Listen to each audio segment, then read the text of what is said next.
Hi, I'm here to pick up my son Milo. There's no Milo here. Who picked up my son from school? Streaming only on Peacock. I'm gonna need the name of everyone that could have a connection. You don't understand. It was just the 5 of us. So this was all planned. What are you gonna do? I will do whatever it takes to get my son back. I honestly didn't see this coming. These nice people killing each other. All Her Fault. A new series streaming now only on Peacock. All right, listen up, nacho chips. Quiet down, crispy potatoes. This is the moment Velveeta's been preparing you for, and you're not about to crack under pressure. Today's the day to go all in on the drip. Velveeta's Heat and Eat Queso is the MVP of any game day spread, so stick by them, and you'll be golden. Now get out there and make delicious history. No tailgate party is complete without Velveeta. Welcome to the Daily MBA, where business wisdom is served fresh and fast, straight from one of the top MBA programs in the world. I'll give you summaries of my lectures and readings, as well as the most important insights gained from an MBA, so you can apply all of this knowledge in every business. Let's get started. Hi. On today's episode, I'm going to keep talking about the valuation in value investing, but we're going to switch from ROIC and some things related to the forecast OR of ROIC in order to calculate the free cash flow of the firm, but also creating valuation and forecasting around free cash flow of the firm. Because as I started explaining at the end of my previous episode, forecasts are going to typically start posing some challenges and limitations that will underestimate the investment necessary to achieve an assumed growth. And what I explained last time is that most of the times people will just take a number of earnings and multiply it by a percentage of growth, and then only from that thing, they're going to create this entire model of their forecast. And this is going to be, of course, the easy way to do it, but it's not going to be the actual good way to do it because there are going to be a lot more nuanced and complex things. The second thing that we also saw at the end of last episode is that if you're narrowing it down to only 5 years of prediction with ROIC, you are not going to have a proper number because ROIC tends to have mean reversion. So we're also going to try to aim for a longer forecast horizon with free cash flow of the firm, not because it has mean reversion, but just so we can be a little bit more accurate, okay? So I don't want you to get lost in all of the concepts that we're investigating. I did 2 episodes on ROIC, one on how to calculate it, and one on things that you should consider. Today, we're going to talk about free cash flow of the firm. And so you might be thinking like, okay, well, free cash flow of the firm, why do I need it? Well, the free cash flow of the firm is the one that you're going to use for all of the DCF methodologies that, as you remember, are discounted cash flows, or they are the way of having an intrinsic value. And I've shown you that there are many methodologies for using this, and even though they appear different, they are theoretically equivalent. We want to bring all of the future cash flows of the firm into a present value of money, and the difference between the various methodologies is going to be what they actually define as the cash flow. But the most popular one is going to be the free cash flow of the firm, and this is commonly known as the excess cash flow available after operating expenses, taxes, and all reinvestment that the company already did. So reinvestment needs are going to refer to all of these capital expenditures that are required in order to maintain a productive capacity of the existing assets, as well as they could also be capital spending needed to support revenue growth. But free cash flow of the firm is going to be the one that's most commonly used, and I'm going to be talking about free cash flow to the firm method. But if you want to use any of my other DCF methods, feel free to do it. It won't make a dramatic difference. I just want to show you how it would be. So I'm going to go back to the traditional definition of free cash flow of the firm that follows as earnings before interest and taxes, which means EBIT, times 1 minus the tax rate, And this is going to give you the net operating profit less adjusted taxes, which is also abbreviated as the NOPLET. Okay? And for that, we're going to add depreciation and amortization. We're going to remove or subtract from the number capital expenditure, which is commonly abbreviated as CapEx. And then we're going to either add or subtract the change in the net working capital. And this would give you the free cash flow of the firm. If any of these things that I'm saying sound confusing, then you should go back to my previous episodes where I explain how to calculate all of this in very, very thorough detail. But today we're going to be moving forward from this because what we want to use in this case is the free cash flow of the firm in order to derive all of the value drivers.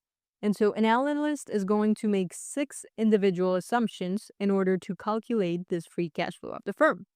And each of these assumptions is going to be crucial, and again, are the ones where you should be looking at your forecast. So revenue growth is going to be the first one, EBITDA margin, depreciation rate, CapEx margin, net working capital margin, and the effective tax rate. Okay? So each of these 6 is going to be very important. And so here, what the standard default of people usually do is estimating each line of this one separately. But oddly enough, last time I told you we should break down things into a lot of components. Here, you shouldn't be estimating each item on this 6 elements separately, because this can lead to inconsistencies with the model because some of the key relationships are being either missed or ignored. And there is going to be, for example, a relationship between revenue growth and EBITDA margin. And this is going to be governed by the cost structure that it can be either fixed or variable. Does it ever feel like you're a marketing professional just speaking into the void? But with LinkedIn ads, you can know you're reaching the right decision makers, a network of 130 million of them, in fact. You can even target buyers by job title, industry, company, seniority, skills, and did I say job title? See how you can avoid the void and reach the right buyers with LinkedIn ads. Spend $250 on your first campaign and get a free $250 credit for the next one. Get started at linkedin.com/campaign. Terms and conditions apply. No one should have to choose between their own safety and their pets. But nearly half of domestic abuse survivors delay leaving because they can't bring their pets with them. Purina is helping to create more pet-friendly domestic violence shelters through the Purple Leash Project, so survivors and their pets can escape and heal together. Visit Purina.com/purple to learn more. There is another relationship that exists between EBIT growth and asset growth, and this one is going to be governed by return on capital. There's also going to be a relationship between asset growth and CapEx, but this one is going to be governed and measured through CapEx to D&A.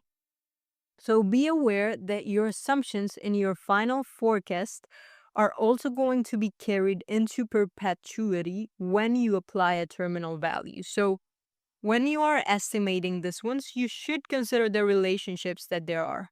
You shouldn't consider a separate revenue growth from a separate EBITDA margin or separating all of these elements, because I just told you which are the factors that are going to be connecting them. So whenever you're estimating this, after doing thorough research, after comparing again with other firms and averages, what you want to do is maintain these relationships, okay? So I'm going to repeat them. They're crucial. Revenue growth and EBITDA margin will be connected by cost structure.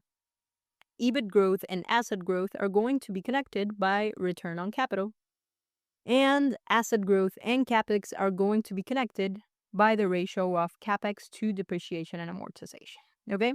So whenever you're estimating the lines of the free cash flow of the firm, consider all of those relationships. Don't just do it separately. So now that you have all of your numbers, remember that discounting the cash flows will be a function of time, but also about the WACC or all of these external numbers that you're adding. And remember that you should also be including a critical factor that's going to be the uncertainty or the riskiness of those future cash flows. So, for all financial assets, intrinsic values are always going to be a function of three things: the magnitude, the timing, and the uncertainty of the expected cash flows. And as investors, we should fundamentally think of ourselves as business buyers. When you buy a share of a company and you're buying a tiny piece of this operating business, it's technically going to become a cash flow. For DCF to be truly useful, it needs to be economically sound and transparent. And so I'm going to stop on these two factors because this is going to be very important. After you've done your forecast, when it's economically sound, it will mean that the company's projected return and growth patterns are going to be consistent with the competitive positioning and with the empirical evidence that we will see in the markets as well. So this is going to be like a tendency for returns to revert over the mean, but you just want it to be economically sound. The second important thing is that it should be transparent because the analyst should fully understand the economic implications of every method and assumption that you're using. You should be able to explain exactly why a number is what it is and what it implies for that business. But after you've already done all of these estimates and forecasts for the free cash flow of the firm, then you would be ready for doing your DCF. And DCF, as I've explained in many episodes, so I won't explain it here, is just plugging in the numbers, basically. It will be easier. You can do the math, do the calculation, and it will give you an intrinsic value of the firm. What I want you to separate from value investing than just all of the other episodes that I did in finance is the rigorosity that you're going to take for forecasting this free cash flow of the firm. And so now the last thing that I also want you to consider is that these things are connected. I am not just randomly putting up numbers over here, but what matters in a free cash flow is going to be the drivers of the cash flow. And as we were studying, most of the times the drivers of cash flow are going to be the growth rate or the return on invested capital. So we could even reframe the formulas in order to have free cash flow like this, which would mean that free cash flow now becomes a function of the ROIC minus the reinvestment rate times the invested capital. So this is also going to be a way of getting into free cash flows of the firm once you have all of your numbers. I hope this is making you reconsider how you're doing your forecasts and how rigorous they should be, because this is going to be what actually changes an intrinsic value. Not the actual methodology of DCF that you're using, but just the numbers that you're plugging into that equation. After you already have the free cash flow of the firm and the ROIC, you will just be doing the DCF, which becomes the easy part. But in my next episode, I'm going to explain the common pitfalls that you should avoid whenever it is that you're doing all of these DCF models. So make sure to stay tuned.